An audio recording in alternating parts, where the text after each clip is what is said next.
I definitely feel like I'm going to be reading a female. Interestingly, there's been a passing that's been coming through in a family that has actually been either unexplained or under weird circumstances. And then there's also reference to mom, so I feel like I'm going to be talking about this person's mother as well.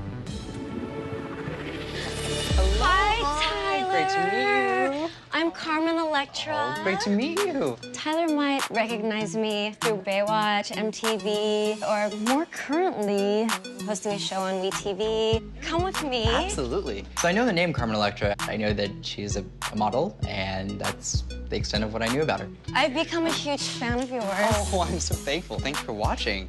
I do believe that there are psychics that are scammers, but then I do believe that people have special abilities and intuition. I'm willing to be open through this process. Well, thank you for having me. Yes, I'm really excited. I am too. To do this, yeah. I have butterflies and my heart's racing, but in a good way. Yeah. In a good way.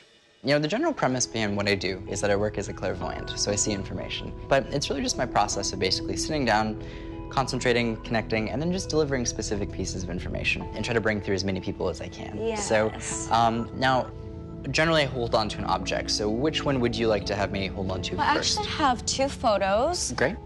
So, Oh, awesome. Great, thank you. yes. And we'll see what we can do as far as details go in the way that it comes across. So I have, okay. So on one hand, I have an older woman that's coming through that's absolutely adorable when she's coming across. She comes through very maternally, like a very, very close connection the way that it pops in. Okay, okay. This is funny. I don't know what this is. She's referencing to singing.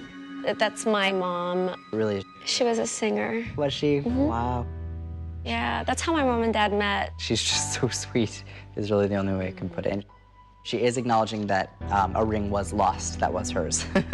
And this did happen, and she knows about it. You're absolutely right. And she's like, it's just an object, it's just a thing. But it was her ring. Yeah, it was. And she knew and about it went missing from the house. Yeah. She does actually connect hands with a child that's passed. She's connecting to a miscarriage. Yes. And so she knows about the miscarriage. Yes, and that, she talked about it, and it bothered her. Yeah. She really felt bad about that. But she makes it a point to acknowledge that she is with that child. There's reference to the cancer susceptibility. We get the reference to an individual who would have the concern for cancer. So, has your mother dealt with any cancers or any cancers? She passed from a brain tumor, brain cancer. I'm so sorry. I miss her tremendously. I mean, we were best friends, and she lived 2 years, you know, fighting cancer. But I did go through a really hard time where I just couldn't face it. Sure. I was so young, I didn't really know how to, you know, no one teaches you how to deal with this. Right. Which was, it was hard. It was hard to see her like that. It was hard to see this tough fight. I mean, she's a warrior. And then to see her in a vulnerable position, that just... I remember I just started working for MTV, and it was a big break in my career. And I flew my mom out, and I didn't realize that she was having really bad headaches, and she was feeling really sick. And I was so young at the time that I kind of took it personal.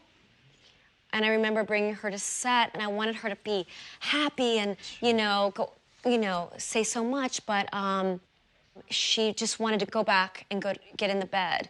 And I was so busy in my own head with work and, like, a lot of distractions. Absolutely. And I hope she knows that I was not being insensitive. I just didn't realize. Yeah. It takes a very strong person to be around anyone that's going through an illness. And then there are the rare, beautiful people. My brother gave up everything to be by her side. And he's so strong to do that. I didn't do that. And there's a part of me that feels really guilty because I felt like I should have been there more.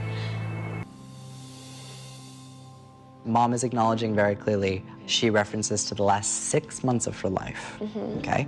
She's acknowledging that originally when there was this issue that would later be found to be cancer, she's acknowledging with this that she knew a little earlier and was a little like frightened by this, to the feeling of like, I can tell something's wrong, I know something's wrong, but she's saying that she delayed going. And there is an apology for that. When he said that she knew something was really wrong with her, but didn't go to the doctor, it all makes sense to me now. And I feel sad that she's apologizing. I don't want to apologize, I understand. I would say, so with Mom and the way this is coming through, one of the big messages I have to convey is that she acknowledges that before she passed, she had a brief moment of clarity. And in that brief moment of clarity, it's like, I accept that everything's fine. I know that I can finally pass away. She acknowledges that in the 2 days after you visited, she was like, I finally have this release. I can just pass now. When I did go home to say goodbye to her, her face lit up and she started crying. And it was happy tears, kind of, like she was happy to see me. And I actually told her it was okay to move on. She loves you so much, and you will always be her little girl. And when she comes through, I mean, honestly, she still comes through, and she has this vision of holding a baby.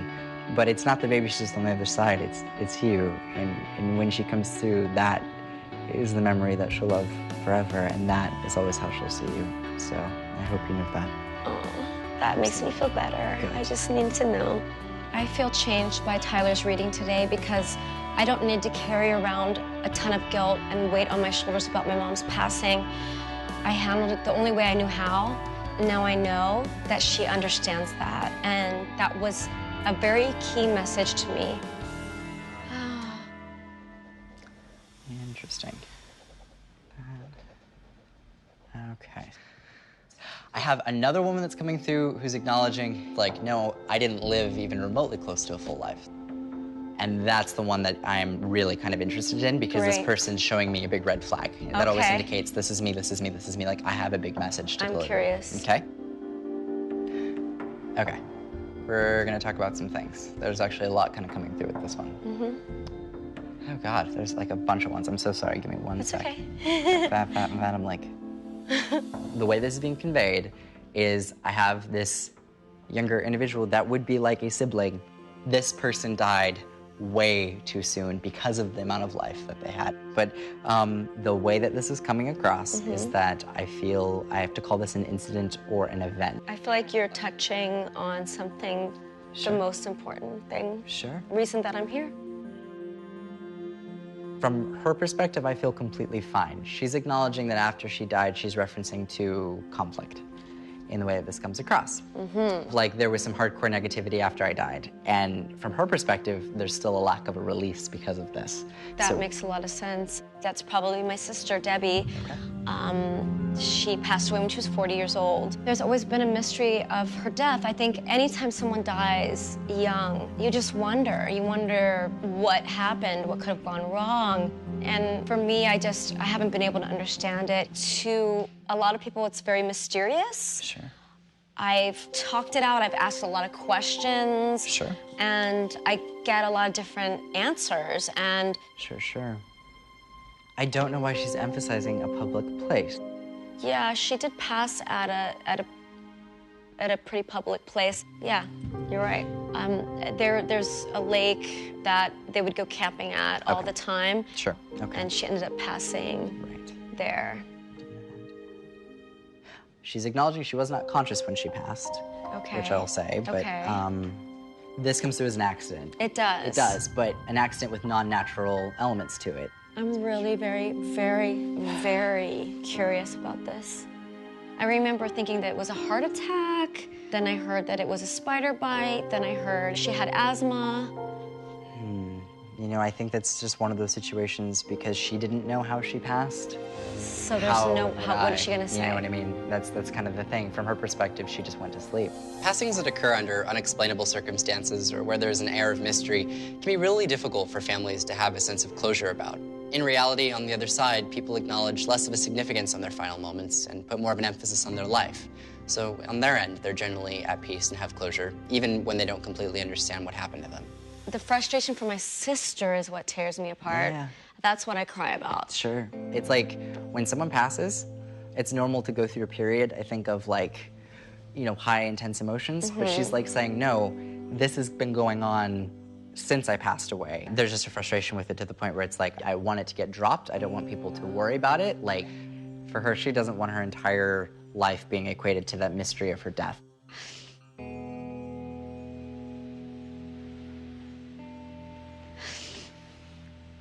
You know, if she didn't suffer and if she's saying, don't worry, I'm gonna let that go. Sure. Tyler clarified to me that my sister wants our family to be at peace with her death. He couldn't really point the finger at how she passed, but that she didn't suffer. And I think certain details like that give you some relief. So I hope that clarifies things for our family as well as it did me.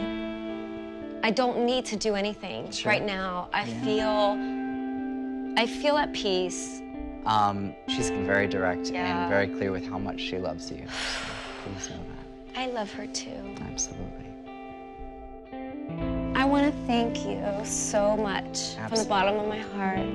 You're very special. Well, thank you for having me, and we'll all see you again, hopefully. Definitely. I'd love to. Thank you sounds so good. much. Thank you. I'm gonna give you a hug. Yes, big hugs. I'm feeling so overwhelmed. In my reading with Carmen, I really think that I was able to tell her that her loved ones were at peace. All right, Thank you. I will see you Thank soon. you. Thank you so much. Regardless of the circumstances, what led up to a passing, that doesn't define these people's entire lives. And that if anything, it's about moving forward and really establishing a new relationship with them in a different way. He's so sweet. I want to go after him. Bye. It was good. I feel more at peace now about the passing of my mother and sister than I did before we talked. He's an absolute sweetheart.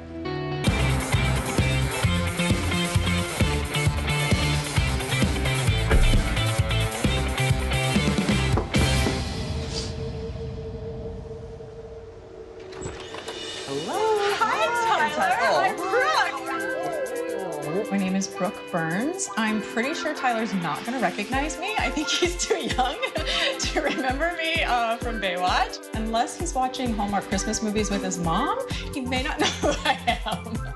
I'm so happy for you to be here. Oh my gosh, Please, I'm so happy to be here. in. Thank you. Brooke actually looks familiar. I have no idea who she is. I don't usually let people shoot in my home. I feel very protective about my home. But when I saw the show, I felt like it would be really important to connect with whoever might want to come and visit. Like they would come and visit me in my home. So glad that you're here. Well, I'm so happy to be here. Before I start, I actually wanted to ask you, did you bring any objects by chance? I do. Awesome. This is $1 million bill. Wow. Well, I love it. Okay. Perfect. Thank you. This is not your payment. I won't spend it in one place. Yeah, exactly. All right, so I'll start connecting. Thank you. Okay, I'm not sure which side of family. I mean, we're gonna kind of go all over the place here because I have a lot of people popping in. We're gonna think of kind of how to start here. I feel like I have to talk about a reference to a joke about a man who would work in an oil field, and they show me this very specifically, like oil fields, and that to me symbolically references to an individual who would be working in that kind of environment. When I see soot, that to me is always like an indication of like that type of environment. It just basically feels kind of like I want to take a shower. And it's like, I feel like it's like a weird reference to that pops in and comes through. Does that make sense? Right on target. Awesome, okay. Without giving away too much, who would that apply to? My grandfather was a wildcatter. Awesome. My great-grandfather was a wildcatter oilman in Texas. He passed the family business down to my grandfather, Bobby Burns. So I feel like I do want to highlight Grandpa. It's kind of one of the main energies that I kind of want to highlight. He seems to come through more on the other side than he would have necessarily been around in life. There is an acknowledgement of wishing that he would have handled things differently with your dad when it comes to certain ways of expressing himself, but there's an acknowledgement of their relationship. It's like your dad would be like a daddy's boy. Like there's a feeling of He was his totally, dad's son. yeah. His dad was like his hero. Like his rock. Yeah. It's like Had I known that I was going to pass, I would have said a lot more. I would have gotten a lot more out. A lot of more, I'm proud of you, I love you. You know, of course, everybody, you know, wishes I could have said more, but. My dad was only 21 at the time. And I think that my dad, having his father taken so young, he definitely sought to be an extreme family man. He took us to school every morning and he was very present, you know, so I benefited from that aspect of him knowing time is short and we only have so much time with our children, and it's really important to be present and to be there. You know, like, I very feel blessed to have still my mom and dad, and you know, I'm so close to them. But I have one question.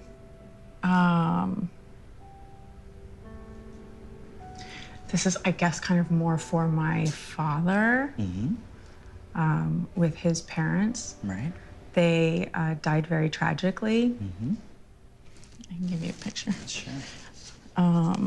Just curious as to, like, I guess they never really got like an explanation as to why, you know, these events happened. You know, he was 21, I guess, when they died. But just on his side, if there's anything else that comes up with like a reason or... We'll see if there's anything, yeah. Okay, let me see. Thank you.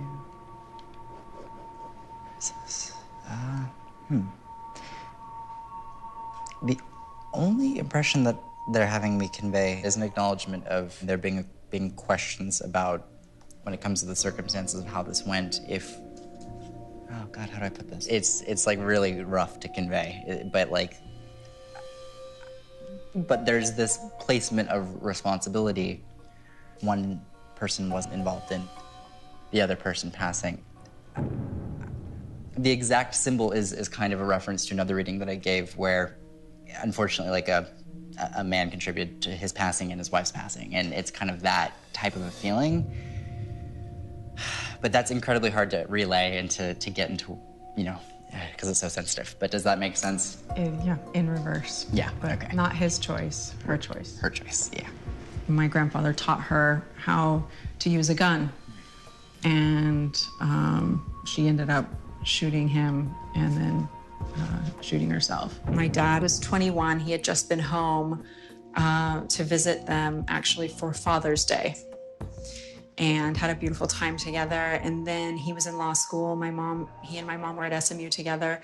My mom was working at a bank, and he got a phone call saying, your parents died this morning. And he's like, he didn't believe them. And he hung up the phone. And then they called my mom at the bank and said, Brad's parents are gone. And he didn't believe us. He hung up the phone. So she left the bank and went home to be with him and was like, no, it's actually really happening. The way this comes through is I'm referencing to here, and I'm going to brain, and I'm going to like the mental. And I don't even blame her, because there's this feeling of like, when I come through, I'm not who I was in life. Like, that doesn't define me. Now, the way that I would describe this is, I believe that when we pass away, we oftentimes go through a process of learning. You know, in life, we have our ego, we have our insecurities, our conditioning. And when we die, I believe that we kind of go through a process of stripping those things and those layers off of ourselves and basically understanding the impact our actions had on others and the actions that others had on us. And we take those lessons as a soul with us when we transition. Now, I feel like I have to reference to, this is interesting. Grandmother's having me acknowledge, hold on.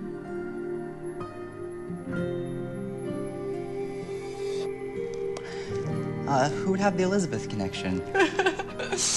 Elizabeth is my middle name. Oh, nice. My daughter's middle name. Right. Your grandmother's having me a reference to your daughter and acknowledging being around your daughter, being around your daughter, being around your daughter.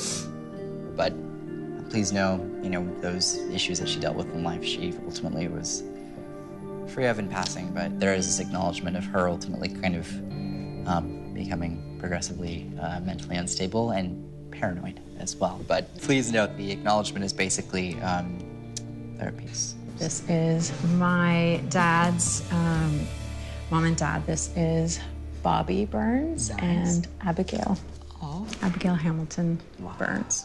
I feel like I really wanted to have a message to take back to my dad and to have Bobby come through and say, I acknowledge that we had that father-son, as he said, daddy's little boy relationship. So I'm super excited to call my dad and share that with him.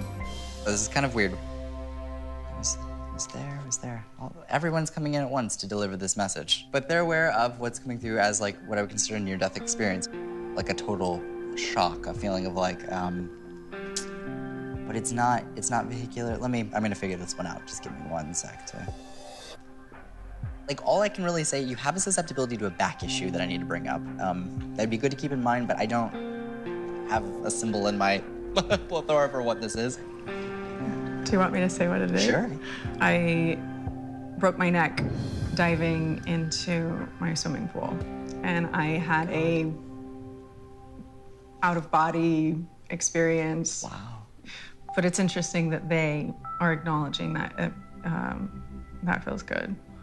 That is fascinating. It's not every day that I meet somebody who's experienced a near-death experience like that. And so I have a fusion in my neck. Right. And caused compression all the way down my spine, so I lost about 1 inch in height. But wow. Yeah. My gosh. Very lucky to be alive and walking. Absolutely. Oh, I'm so glad you're here. Yeah. Like, how did that go? Did you experience anything or see anything when you had your out-of-body experience? Yeah, I broke my neck actually in my swimming pool here, diving in, chin to chest, paralyzing break. And it was interesting because when I hit, I felt like excruciating pain and a blackout, but then immediately a whiteout and absence of pain. And it felt like there was someone who was like pulling me up with a string from the middle of my back. Wow. And I was sort of like an embryo, and I had this, I could see the pool, but I wasn't there, I was here. And in the absence of pain, though, I can remember the conscious or subconscious thought, no, I want to go back. Right. And as soon as that release happened of okay, you're going back, it was blackout, swallowing water, pain again. Right. And I was like, wait, what did I ask for? Yeah. Right. Why did I do this? But I'd obviously never had that kind of feeling like you're in two places at one time. Right. Where you can see yourself in another location. Absolutely. That was kind of trippy. That would be their way of acknowledging we're aware of this, we're around this. One of the things that was really fascinating about him getting to the near-death experience in my own life that I'd never even thought of before was that my grandparents were actually there and aware and a part of, we know this happened to you, and really beautiful and comforting to look back on that experience and think people were meeting me and releasing me at the same time. And it makes me feel really good about that experience too, in a bizarre way. I have kind of an interesting picture to give you. Yeah, no worries. Yeah, I'll just hold on to it, see if we see it. Can I mention a name? Yeah, absolutely. Declan. Okay, cool. We'll see what we can do. Let's see. Babies. What'd you say? Babies. I'm talking about babies. I'm hearing babies crying. I'm referencing to fertility. I'm talking about babies. Hearing babies crying. What is this? I'm very confused. I'm pregnant. You're pregnant? No way! I'm hearing baby crying. That's what it is. Look at the picture. Congratulations. Oh, I love it. Well, that's why we're hearing babies crying. That's hilarious. Well, congratulations. Thank you. Yes. Well, nobody knows. It's gonna be a crier. Oh no, Declan. I love that. No, I wanted to bring it because I was like, oh, that's kind of interesting. She's not with us yet, but she is. Yes. Oh, that's so sweet. Congratulations. That's amazing. Oh my gosh. Well, thank you. That's so exciting. And nobody knows. Nobody in the press knows. I just started telling people, so I was kind of curious. I wanted to give Tyler the exclusive. He's always surprising people, and we got to do a little surprise for him. Is there any way I could keep the little drawing? Of course, absolutely. We got it all.